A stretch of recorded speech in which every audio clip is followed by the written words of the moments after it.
Well, this is weird. Yeah? Yeah.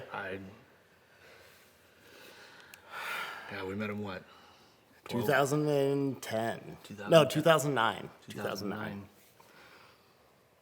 What was that? You at the cage for IWA you met him? No, actually, so I met Jaysin Strife in, I want to say June of 2009. No, actually, it was a little bit before that. He came to Oskaloosa for a CEW wrestling show. And before the show would happen, the local backyard group would run shows. And Donnie Peppercricket came up to me and was like, hey, Strife wants to work. And I told him that you were the guy to work with. I am only not even 8 months in at the time. And so we work on this backyard wrestling show with no fans. And we had a great match. Like, obviously Strife carried me through. I had no idea what the hell I was doing at that time. Still don't. Yep, true. As long as there's not light tubes involved, I don't know. But Strife would come back to the locker room after that and was like, you got potential. And I was like, I have 2 other dudes that need help too. And that was you and the Buns, Jay Fowler. And after that, it took off. We were on road trips. And I met a woman out in Omaha, and we would go out on non-wrestling adventures and go to Scores, and he would buy me booze because I was underage at the time at Scores. It's okay now. Statute of limitations Yes, has passed. Yep, it's okay. Yeah, so we've been through a lot. He was a groomsman at my wedding, my first wedding. Seasoned vet. Seasoned vet, baby. But Wrestling, he doesn't know what he's doing, and marriages, he doesn't know what he's doing either. True. Strife will forever, as weird as this sounds, I know he did not like my style of wrestling, but he will always be in my ear telling me I am stupid for doing the things that I do. Yep. And I will forever not listen to him. Because in a weird way, I think Strife knows I love what I do and wants me to keep doing it. And yeah, like 2009 to 2023, man, like that's a long time. That's that we were the beautiful bodies at one point. We drove him crazy with what we would do. Hated that. Hated it. We had a stuffed panda that we would come out with, and he would hide that thing regularly because he thought it was great to rib us. And that's when I years later, I finally paid off the rib, and the HNIC rib, that is where everything went full circle. I remember we were gassing him up about how so we had an influx of everyone named Nate coming through the area, right? And there was one night, it was after a show, I was gassing him up, and I was sitting here like, you know what, man, there's going to be all these Nates in the area, and then what? People are going to forget who you are. You want that? Well, no. Like, you know what you need? You need to get it just branded on you that you're the head Nate in charge. HNIC. I remember sitting there with this guy and our buddy Joey. He's making faces off camera here. He's actually just staring off because the CTE took him. So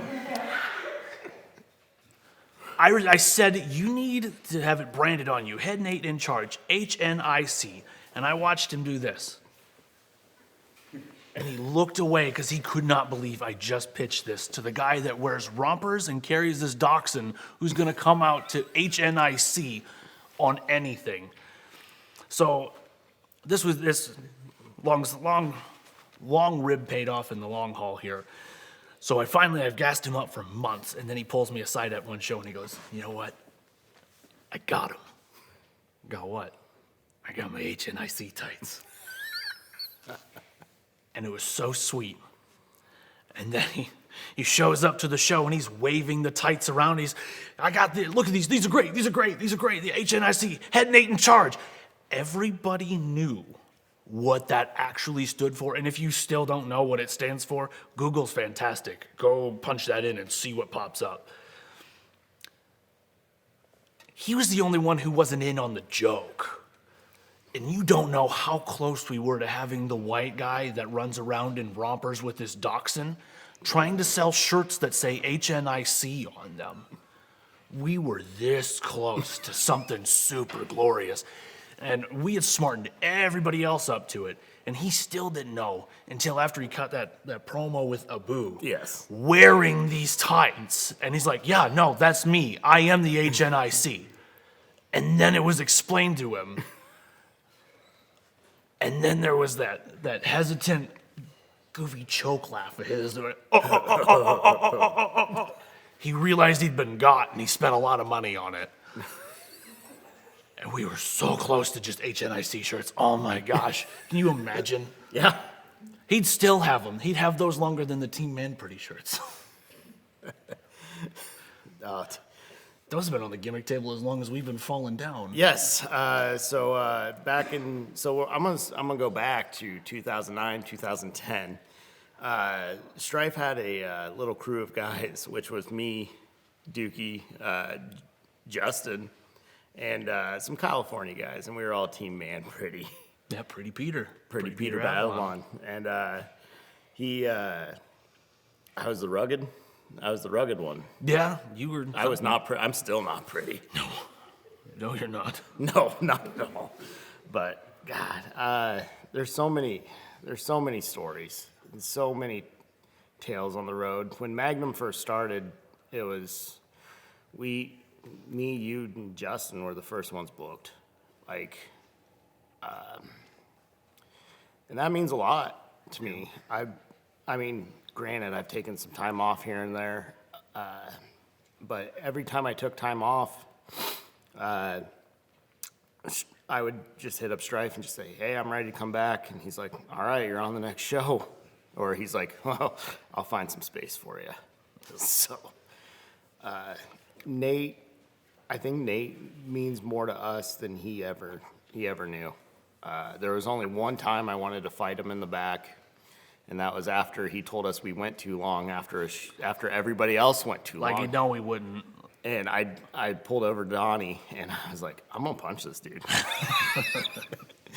Which I was going through my own stuff at the time, and so Nate comes up to me and was like, so I hear you want to fight, and I said, yeah, and I kissed him on the lips.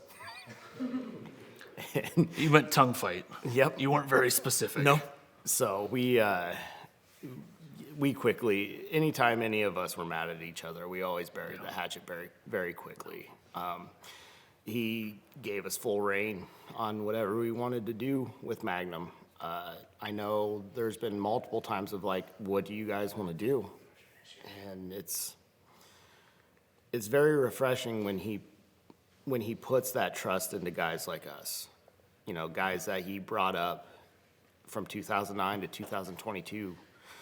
And he knew my bucket list match was a no rope barbed wire match. And he never would book me in it. He hated it.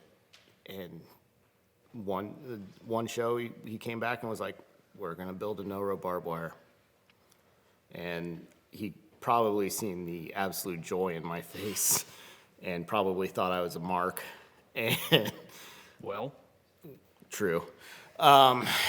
So I owe a lot to Nate. I probably still wouldn't be wrestling if it wasn't for Nate. I mean, we passed over the whole guns and beer stuff. yeah, there's a whole chunk of time that got missed, and we could sit and tell a whole bunch of stories about everything that we pissed Nate off with and stuff that popped him, and you know. at the end of the day, Nate, we love you.